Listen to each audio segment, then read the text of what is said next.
como é bom, todos juntos no lar, render graças, dar louvor a Deus, ler a Bíblia e orar. Vamos orar, vamos falar com Deus, fecha os seus olhinhos aí, isso, se concentra e vamos pedir a bênção dele para o nosso encontro de hoje. Deus querido, muito obrigada por nossas vidas. Queremos pedir a tua bênção para o nosso encontro de hoje. Em nome de Jesus, amém. Pronto, amém. E eu e você vamos agora elogiar a Deus, vamos exaltar a Deus. O nome desse cântico é exatamente esse, ó, exaltação. Vamos exaltar a Deus, dizer que Ele é poderoso, maravilhoso, que Ele é digno, merecedor do louvor, louvar e elogiar. Ele merece o nosso elogio. Vamos declarar com alegria? E hoje nós temos o tio Mateus tocando violão. Tudo bem aí, tio Mateus? Tudo. Olha aqui, ó, hoje tem um músico com a gente, vai ser gostoso, né? Pelo menos na entrada a gente poder, e no encerramento, ter ele com a gente. Vamos lá? Poderoso, maravilhoso é Deus, o Senhor digno é de louvor, amoroso e lindo é o meu Deus, o Senhor digno é de amor. Enquanto eu louvo ao Senhor, meu coração se alegra, e quanto mais eu louvo a Deus, aumenta o meu amor. Poderoso, maravilhoso é o Senhor, digno é de louvor, amoroso e lindo é o meu Deus, o Senhor digno é de amor. Deus merece o meu amor, o seu amor, e nós podemos então amá-lo como ele merece, né? Conhecendo dele, aprendendo dele, né? Inclusive, hoje no nosso encontro, nós vamos aprender algo que está escondido e você não sabe. Você não sabe e você comemora errado, porque você não sabe, né? Mas eu vou te contar hoje. A nossa história tem um nome especial, já que nós vamos em breve celebrar a Páscoa. Há uma grande confusão e eu quero contar para vocês hoje sobre a Páscoa escondida. Olha só, nossa lição fala hoje sobre a Páscoa escondida. Ela está aqui dentro, a Páscoa escondida. O que aconteceu durante a semana toda antes de acontecer a Páscoa, a última Páscoa. Nós vamos, eu e você agora, aprender sobre isso e vai ser muito especial a gente poder aprender sobre isso. Olha só, eu e você vamos aprender que a Bíblia vai nos ensinar sobre o que aconteceu na semana em que iria acontecer a Páscoa. Jesus, o Filho perfeito de Deus, ele jantou na casa de Simão, leproso. Simão tinha pego lepra, uma doença que faz cair pedaços da pele, mas Jesus curou. E Jesus, na semana em que ele iria, na verdade, no domingo, ele foi lá na casa fazer uma visita e jantou com ele lá. Lázaro estava lá, Lázaro era amigo de Jesus, Marta, Maria estavam lá também. Então foi especial quando eles lá estiveram e já estavam com Jesus lá, passaram a noite lá e eles moravam em Betânia, na cidade, o nome da cidade era Betânia. E lá em Betânia morava, além desse homem que era Simão, morava também aquela família que eram amigos de Jesus. E lá então eles passaram um dia gostoso, mas no dia seguinte, Jesus chamou 2 dos discípulos. Jesus não estava sozinho. Os discípulos sempre estavam com ele. E Jesus então chamou esses 2 discípulos e falou: olha, eu quero que vocês 2 vão até a vila, onde aqui perto dá para rapidinho, e vão lá buscar um jumentinho, porque eu preciso de um jumentinho. Então, eu e você vamos conhecer essa história direitinho para a gente não se enganar, para nós podermos aprender sobre ela. Vamos lá, então, ver o que nós temos aqui dentro do nosso ovo de chocolate, que todo mundo chama de ovo da Páscoa. Nós temos aqui então a Páscoa escondida. E a primeira coisa que nós vamos tirar aqui de dentro deste ovo, que vai revelar a verdadeira Páscoa para nós, é o que então, que eu acabei de falar?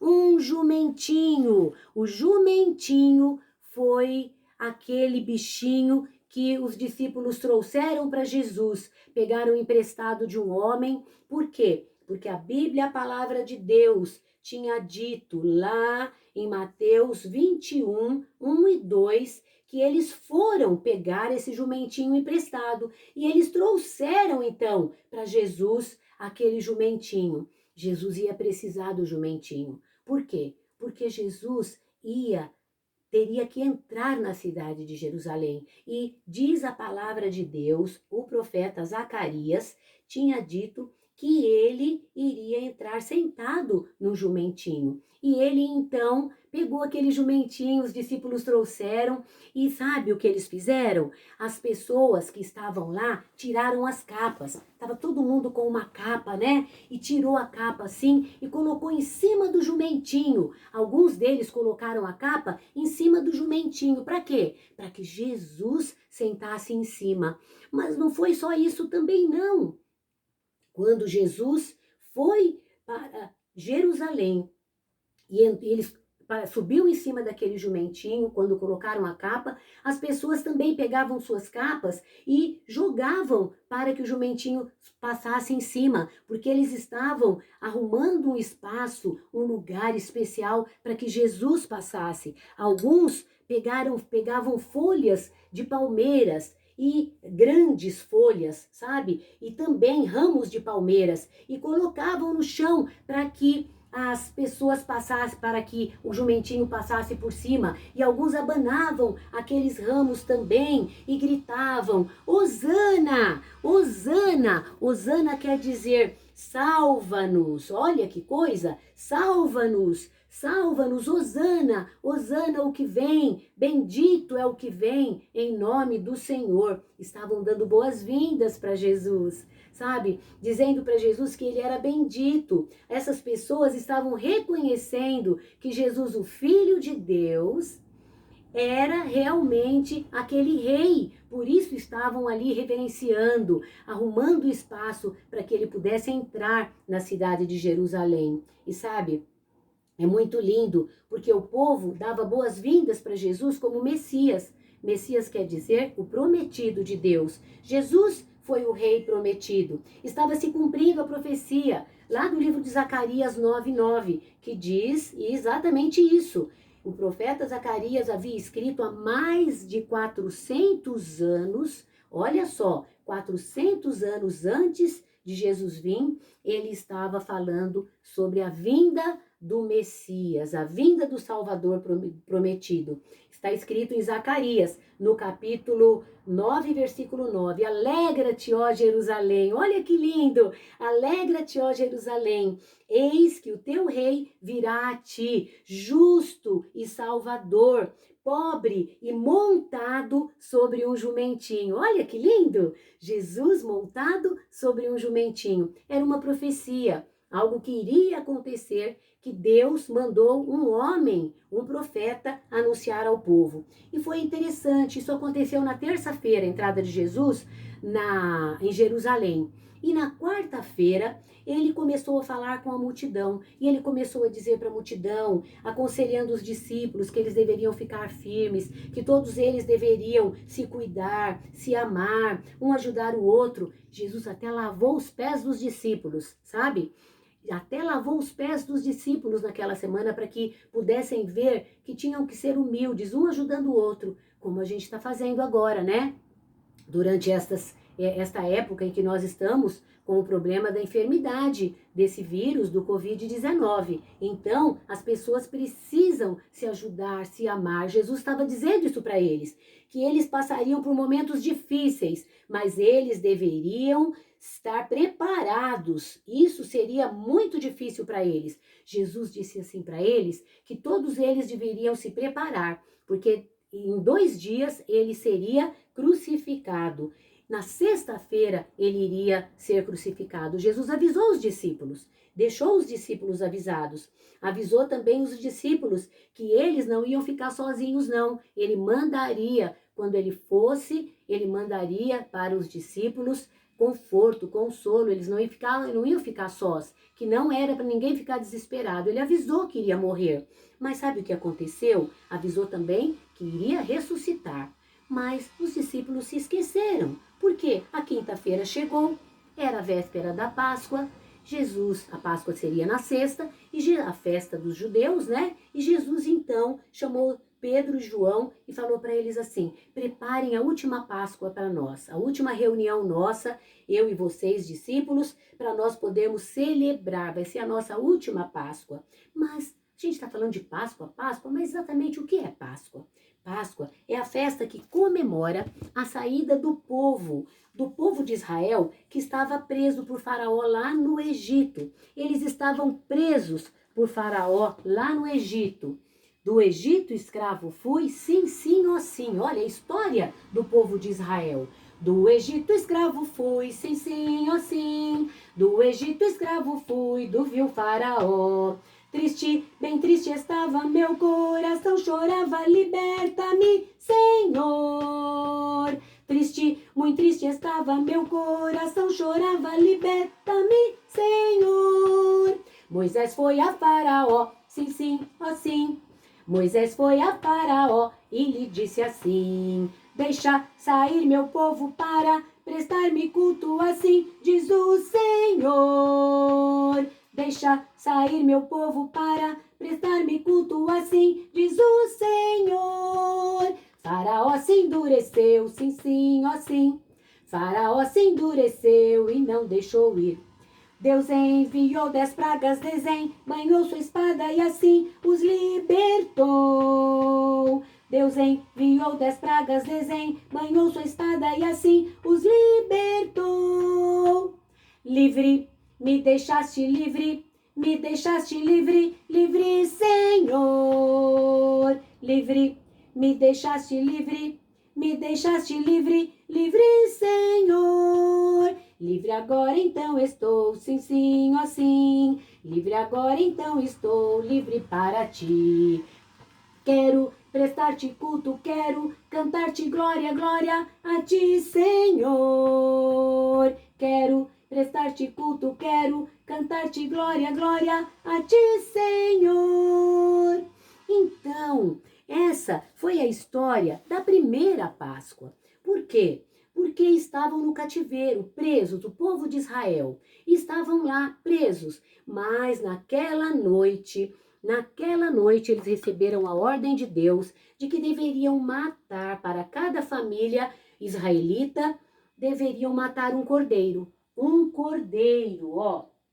Deveriam matar um cordeiro para cada família israelita.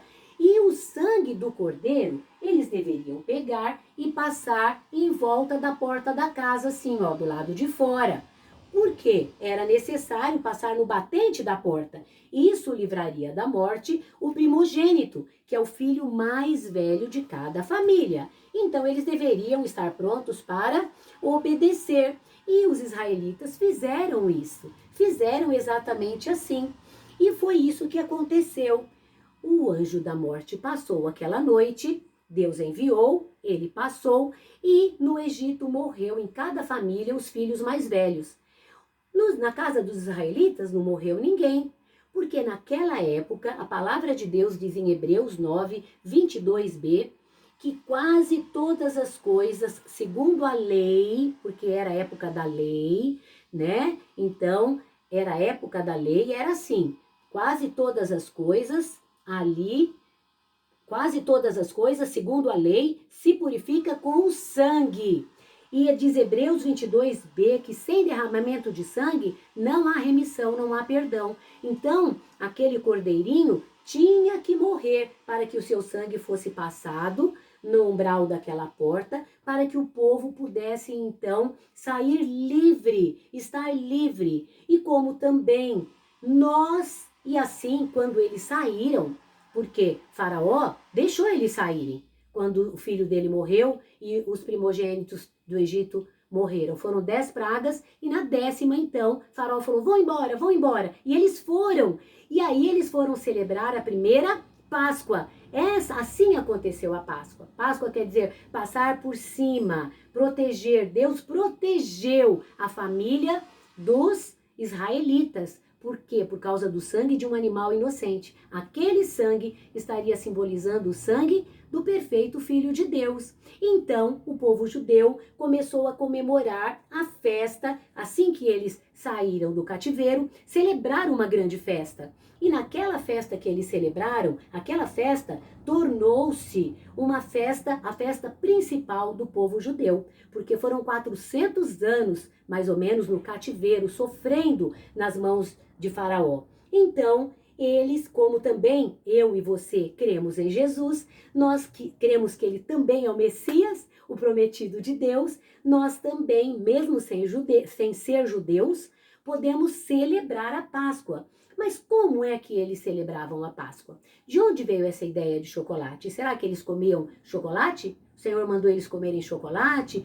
ovos e pirulito e doces, guloseimas. Será que era isso? Não. A Bíblia fala que tinham 3 alimentos que eles tinham que comer lá na saída do Egito. E eles teriam que comer o quê? O cordeiro assado. Matar o cordeiro, olha, de novo derramar o sangue do cordeiro. Tá vendo? Para alimentar-se. Então, eles deveriam fazer o quê? Matar um cordeiro e assar aquela carne. Comer aquela carne assada.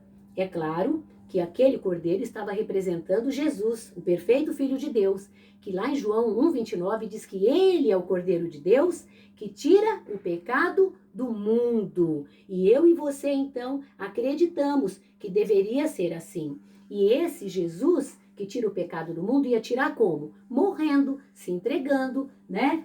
Padecendo naquela cruz, sofrendo no meu lugar e no seu lugar, seria morto. Em 1 João 1,7b diz que o sangue de Jesus, o seu Filho, nos purifica de todo o pecado. Que lindo saber, né? Que se tivéssemos que olhar para um bichinho para lembrar da Páscoa, vocês acham que nós iríamos olhar para um bichinho que todo mundo olha e acha que ele é o símbolo da Páscoa?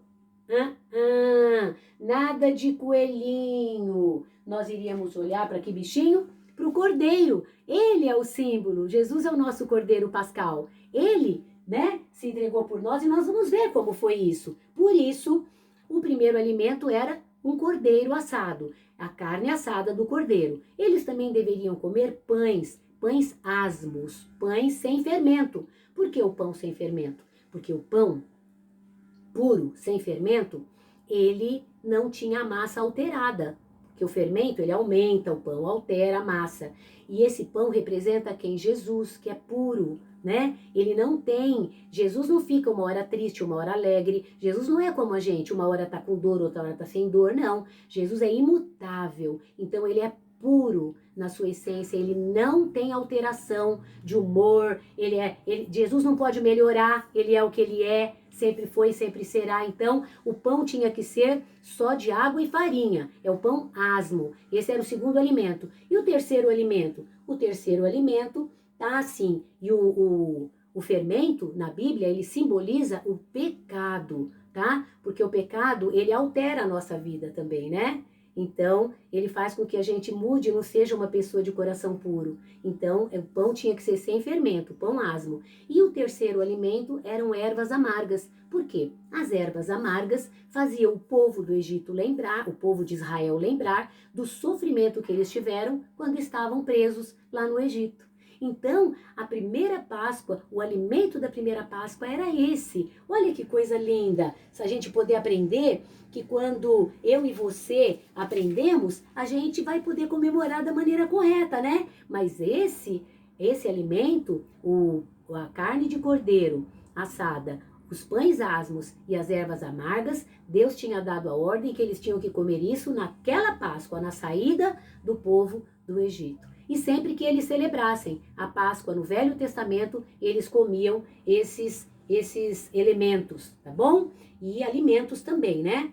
Mas eu e você pensamos assim, puxa vida, logo isso aconteceu lá, antes de Jesus vir. Mas aí Jesus veio e nós estamos vendo que a Páscoa de hoje está escondida dentro desse ovo. Vamos ver o que aconteceu. Jesus chamou os discípulos e falou então, lembra? Vamos preparar o nosso último encontro de Páscoa, a nossa última ceia. E eles foram lá e fizeram os preparativos. Agora nós vamos saber como era a ceia de Jesus e como é a nossa quando nós participamos também, tá bom? A nossa Páscoa. Jesus então pegou o pão de cima da mesa que eles tinham separado lá. Diz a palavra de Deus que Jesus pegou o pão, Jesus partiu o pão, deu para eles um pedaço para cada e disse: esse é o meu corpo, esse é o meu corpo. Estava simbolizando o corpo de Jesus. Lembra que eu falei? Então aquele pão asmo, sem fermento, estava simbolizando o corpo de Jesus. Este é o meu corpo. E ele pegou o cálice também e falou: olha, e este aqui é o meu sangue derramado por vocês para remissão, para perdão dos pecados. Então, olha só o que hoje nós, os elementos que representam a Páscoa hoje é o corpo, que é o pão, pedacinho de pão sem fermento, e o cálice. Hoje nós tomamos suco de uva, eles tomavam vinho. Então, eles então podiam tomar aquele cálice, se comer aquele pão, lembrando do corpo de Jesus, que seria machucado na cruz, e tomariam o cálice lembrando-se do sangue dele que seria derramado. Que maravilha saber, né? Que o pão e o cálice são realmente os elementos que nós devemos usar para celebrar a Páscoa. Perdão dos pecados, pão partido e sangue derramado. Que coisa linda. O profeta Zacarias também já tinha falado isso. Lá em Zacarias 11:12, onde ele diz que ele sofreria também a traição. Jesus sofreria traição. Estava chegando o tempo, o dia, né, da crucificação. E aquela semana era uma semana trágica. E dentro, então, da nossa Páscoa escondida, nós temos também as moedas. Olha só, 30 moedas de prata, diz a Bíblia. 30 moedas de prata. Jesus, então, foi vendido aos seus inimigos por 30 moedas de prata. Que coisa, né? Judas traiu Jesus e foi lá para vender Jesus, para que eles o prendessem, para que fossem crucificados. E para que fosse crucificado, 30 moedas de prata. Ele ganhou por isso, pela sua traição. Mas quando acabaram, então, Jesus ali na mesa, eles estavam ceando. Jesus falou que ele seria traído. Jesus contou para os discípulos que um deles iria trair Jesus. E eles sabiam disso, mas acabaram de cear. Diz a Bíblia, a palavra de Deus, que eles cantaram um hino depois da ceia. Cantaram um hino e depois que eles cantaram um hino, uma música, foram para o Jardim das Oliveiras. E lá, todos eles se assentaram e Jesus, então, levou os discípulos com ele, foram todos, mas Jesus tirou os três. Falou assim, vem cá, Pedro, Tiago e João, vem cá, vocês vão comigo, vamos subir lá para o Monte das Oliveiras, mais lá em cima, que eu preciso orar. Eu estou triste, ele falou para eles. Eu estou triste, eu sinto que eu vou morrer. Olha que dor. Gente, que coisa triste. Jesus estava dizendo que ele sentia que ele ia morrer. E ele falou assim, eu preciso orar. Um outro elemento que nós vemos aqui no nosso ovo é a mãozinha de oração. Jesus então disse, eu preciso falar com o Pai. E lá ele foi. Ele foi, falou com o Pai uma vez, voltou, olhou os discípulos, que era para ficarem orando também lá no outro cantinho, eles estavam dormindo. Jesus voltou lá para cima, orou de novo, veio falar com os discípulos, estavam dormindo.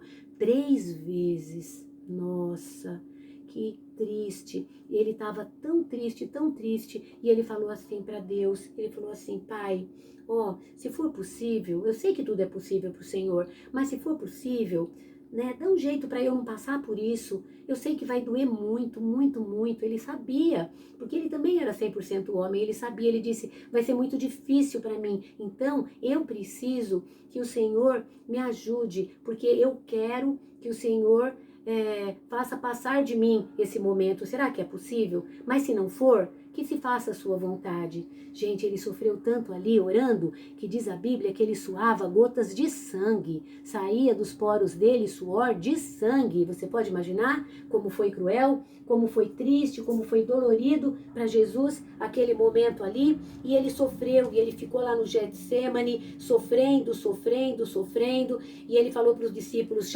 acordou os três e falou assim, vamos embora. Mas um anjo consolou Jesus. Quando ele chorou sangue, um anjo, ele suou sangue, um anjo consolou ele, né? Confortou, ajudou ele. E depois que o anjo fez isso, ele chamou os discípulos e foram embora. Levantem-se, vamos, aí vem o que me trai. E naquele momento, o que aconteceu? Eles então foram chamados ali e estavam reunidos ali. E diz a palavra de Deus que chegaram os soldados e vieram para encontrar-se com Jesus naquele momento. E diz a Bíblia que os soldados então chegaram e aquele homem que era Judas, ele já correu e já beijou Jesus. Os soldados viram que era Jesus e eles então pegaram Jesus. E naquele momento, então eles pegaram uma corda e amarraram as mãos de Jesus. Né, puderam amarrar Jesus para levar Jesus preso. E assim eles levaram Jesus. Foi liberto, foi levado para nos dar a libertação. Ele estava sendo preso para poder morrer por nós e nos livrar. Olha que coisa, né? Assim como um dia o povo foi liberto lá no Egito, Jesus viria trazer liberdade para nós. E eles ficaram olhando aquilo de longe e foram todos embora. E Jesus foi levado para a casa de Caifás. E Caifás era o sumo sacerdote. E lá Jesus foi interrogado, fizeram um monte de perguntas para ele. E lá eles mentiram muito, falando coisas que eram para prejudicar Jesus. Que ele achava que ele queria ser o bom, que ele era Deus mesmo e que as pessoas achavam que ele estava querendo se aparecer. Então pegaram ele. Já amanhecia o dia da sexta-feira, quando Jesus foi amarrado, levado até Pilatos. Pôncio Pilatos, que era governador de Roma. E lá, o governador romano também fez mais algumas perguntas para ele. E quando ele estava fazendo as perguntas, os judeus começaram a gritar, crucifica, crucifica Jesus. E na festa da Páscoa, sempre libertavam um preso. Então, tinha dois, podia libertar, né? Jesus poderia ser liberto, mas não. Eles quiseram libertar um criminoso chamado Barrabás. E Jesus, eles diziam, crucifica, crucifica, pode crucificar, vai crucificar. E aí, então, começou um sofrimento de Jesus. Pegaram um chicote com as pontinhas que tinha uns aços na ponta e começaram a chicotear Jesus para machucar Jesus. Aquele chicote, a pontinha do chicote cortava a pele, machucava a pele de Jesus. Foi muito triste. Olha só, a Páscoa escondida, o chicote, o sofrimento por causa de mim e por causa de você. Os soldados, açoitaram muito Jesus e depois pegaram também uma coroa de espinhos. Os espinhos não era pequenininho que nem esse meu aqui não, era bem grandão e enfiaram na cabeça de Jesus. Pegaram um pau e bateram na cabeça para o espinho entrar. Aquilo penetrou na cabeça dele, no cérebro dele, e aquilo inchou. E ele, então, com aquela coroa de espinhos, ele continuava a sofrer ali. E depois, então, eles gritavam, você não é rei? Colocaram uma capa vermelha nele e falaram, você não é rei, o rei dos judeus? Oh, salve o rei dos judeus! Começaram a tirar sarro. Agora você vai carregar a sua cruz. Então, dentro da Páscoa escondida está um outro elemento muito importante, que é o quê? A cruz. A cruz. A cruz era um castigo maldito. Morria na cruz os piores algozes, assassinos, pessoas más morriam na cruz, eram crucificadas. E Jesus teve que colocar a cruz no ombro e carregar durante um caminho bem longo aquela cruz pesada. Um homem chamado Cirineu ajudou Jesus a carregar um pouco aquela cruz. Olha que coisa tremenda! Aí chegou lá, quando chegaram no Gólgota, é o Monte da Caveira. Por quê? Porque muita gente morria lá. Ficava um monte de caveira lá no chão. Então, o que eles fizeram? Eles pegaram, quando Jesus chegou lá, deitaram Jesus em cima daquela cruz e pegaram então os pregos, ó. Não era preguinho não, era até maior que esse eu acho. E pregaram os pregos. E pregaram, enfiaram os pregos no pulso dele. A gente fala, alguns pensam que é na mão, mas se fosse na mão ia cair a mão dele com o peso. Então, provavelmente foi aqui, ó, tá? Então, enfiaram os pregos, um em cada mão, e juntaram um pé em cima do outro e colocaram o prego lá também. Você pode imaginar a dor? Você pode imaginar o sofrimento de Jesus com aqueles pregos ali, ele sendo crucificado, mas ele tinha que ser, porque tinha que derramar o sangue, porque sem derramamento de sangue, 1 João 1,7b diz que o sangue de Jesus nos purifica de todo pecado. Mas em Hebreus 9,22b diz que sem derramamento de sangue, não tinha jeito da gente ser perdoado. Então, Jesus realmente estava morrendo no meu lugar, estava sendo crucificado no meu lugar e no seu lugar. Que coisa! Tudo por nos amar. Deus me ama, Deus te ama com um amor eterno. Deus amou o mundo e por amar o mundo, ele enviou o seu único filho, o Senhor Jesus, para que ele pudesse morrer no meu lugar e no seu lugar. Deus olhou para nós, Deus que é eterno, não tem começo nem fim, olhou para nós, viu que nós precisaríamos pagar o preço dos nossos pecados, das mentiras, né, das desculpas que nós damos, as coisas erradas que nós fazemos, nós desobedecemos, sabemos que temos que falar a verdade, falamos mentira, sabemos que temos que ajudar e não queremos ajudar, então nós agimos errado, nossa mente, nossa boca e nossas mãos fazem coisas erradas que desagradam a Deus. Sentimos inveja, raiva, né? Vontade de se vingar, tudo isso nos afasta de Deus. Afasta mim, afasta você de Deus. Mas Deus, por nos amar e por ver que nós estávamos desse jeito, Deus enviou quem? O seu Filho. Por quê? Porque Jesus teria que morrer por todos os pecadores. Romanos 3,23, a palavra de Deus diz que todos pecaram, eu, você e todos. Todos somos pecadores. Por isso, eu e você precisávamos que Jesus viesse morrer no nosso lugar. E eu e você podemos crer que realmente ele estava naquele momento passando pelo Calvário, passando pela dor. Assim que levantaram a cruz, logo ele começou a sofrer e cumpriu a sua missão, quando em voz alta ele gritou: está consumado, acabou, pronto, acabou, está consumado, está paga a conta de todo mundo. Mas ele ali, ficou ali quase 18 horas, quase 6 horas da tarde. Os soldados, eles tinham que tirar ele da cruz, porque os judeus não deixavam ninguém na cruz passando das 18 horas. Por quê? Porque 18 horas já era um novo dia, o dia de sábado, que eles guardavam e não podia ter ninguém lá para eles tirarem no sábado. Então, queriam tirar o corpo de Jesus. Foram investigar se ele estava vivo e pegaram então, olha só o que está escondido aqui dentro, uma lança. E ó, perfuraram então o lado de Jesus. Que triste que foi, né? Perfuraram o lado de Jesus e ele então foi morto naquele... Viram que ele estava morto, porque saiu água e saiu sangue. Que triste aconteceu, não é? E naquele momento, então, quase 18 horas, dois homens importantes, dois homens muito importantes, foram pedir para Pilatos para tirar o corpo de Jesus de lá. E eles conseguiram. Pode tirar. Será que eles tiraram? Assiste a segunda parte da aula para você ver se eles tiraram, tá bom?